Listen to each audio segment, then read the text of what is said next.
The Universal Tournament arc was the first real arc of Dragon Ball Super. The first two arcs didn't get too much attention or importance because we already knew the story from the movies that were released earlier on. So this arc's overall quality was also far better than the first two. And with this arc, the Dragon Ball universe was expanded beyond their expectations. In this video, I'm going to highlight the top 5 moments of this arc. Number 5. Cabe becomes a Super Saiyan.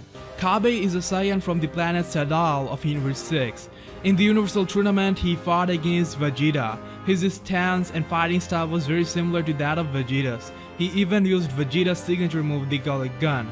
Surprisingly enough, this kid was able to evenly match up with Vegeta's base form. Keep in mind that this is after Vegeta's training with Whis and going through 3 years worth of training at the hyperbolic time chamber. At this stage, both Goku and Vegeta was stronger than Vegeta of the Buu arc, yet a kid comes up and is able to fight against him toe to toe. However, this prodigy kid, who turned out to be extremely strong, didn't know how to become a Super Saiyan. Though Vegeta verbally refused to teach him while in the battle, he gave him what you can call a really intense but short training session. The thing is, no matter how strong or skilled you are, you can't become a Super Saiyan unless you're pushed through your emotional limits. And it sounded like Saiyans from Cabe's planet didn't face circumstances like that. Surprising all, Vegeta started to land one blow after another on Cabe, and it was almost like he was torturing him instead of just winning the match. But Vegeta very well knew exactly what he was trying to do. He didn't only hurt him physically but also mentally. He threatened to not only kill Cabe but also destroy his planet. This is what brought the best out of Cabe, and he was finally able to become a Super Saiyan. We have seen this before. Goku becomes Super Saiyan for the first time when Krillin dies, Vegeta had his motives, and so on. It was really nice to see a good guy like Cabe become a Super Saiyan, but it was even more satisfying to see the person Vegeta has become over the years. He wasn't the type who goes around helping others becoming stronger. It also showed he understands how a Saiyan's body works and how the best can be brought out of it very well. For fans who were expecting to see some character development of Vegeta in Dragon Ball Super, this was a perfect segment. Also, it makes us wonder the heights Cabe can reach provided he gets optimum training. Number 4. The Frost Betrayal. When we got the first look of Champa's squad of Universe 6, Frost was the second most talked about character next to Hitman Hit. Initially, it was established that Frost was a pure-hearted and good character. The fans were genuinely excited by the idea of having a Frieza-looking good guy. To be honest, DBS sold that pretty well, and from all his activities, almost everyone took it for granted that Frost is a good guy.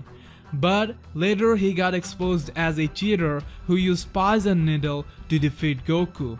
He is also evil and manipulated the Saiyans to make them fight for him. That was a really huge twist because for whatever reason, people were very well convinced that Frost was a good guy. So that was a very well executed stunner. So as a perfect twist, it deserves a spot in the top 5. Number 3. The Super Shenron. Super Dragon Ball is the first new type of Dragon Ball DBS introduced. You can guess it is from the name of the show. This time they made the concept of Dragon Balls bigger than ever before. Super Dragon Balls were created by Dragon God Zalama, and each ball is almost 3 times larger than Earth. Super Shenron is incomprehensibly large in size, shown to be more colossal than multiple amount of galaxies between Universe 6 and 7. The way this entire summoning scene was shown in terms of animation quality, visual presentation, script, character reaction, it was absolutely top notch. The moment we first saw Super Shenron was so magical, his size was so overwhelming. The scene overall would undoubtedly get 9.5 out of 10. The entire tournament was about this wish. Also, this is the first time we saw Super Shenron, who would probably go down as the exclusive Dragon of Dragon Ball Super. So, this gets a spot in the top 5. Number 2, the Omni King Zeno. So just after the tournament ended, a small dude comes out of nowhere. I was honestly thinking Dragon Ball is doing some small crossover moment with the Pokemon universe, and that small dude must be some new weird Pokemon I didn't know about. Guys, the rest, as we all know, are history. The all-powerful god of destruction Beerus bowed down to this Pokemon. And now, we know things. Zeno is the peak of power of DBU. He can wipe out anything in existence. He destroyed 6 universes because he felt like it. He is way powerful than Goku with a character designed like that, and you can do nothing about it. The basic point is, the way Beerus and Champa reacted after seeing the Omni King was damn surprising. I bet no one saw that coming. At the same time, Dragon Ball Universe got a character of a completely different league with Omni powers that can finally rival some other powerful fictional verses. So, yeah, the appearance of Omni King was the second best moment of this arc. Number 1. Goku's Super Saiyan Blue Kaio-ken.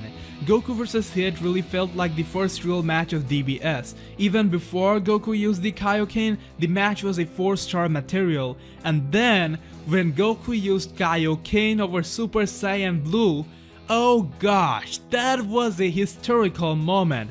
For all the fans, Kaio-ken, a fan favorite classic DBZ move that we haven't seen for such a long time, returned in such a badass way. The Kaio-ken aura just looked amazing over the Blue God aura. Then they played the DBS theme song when this was happening.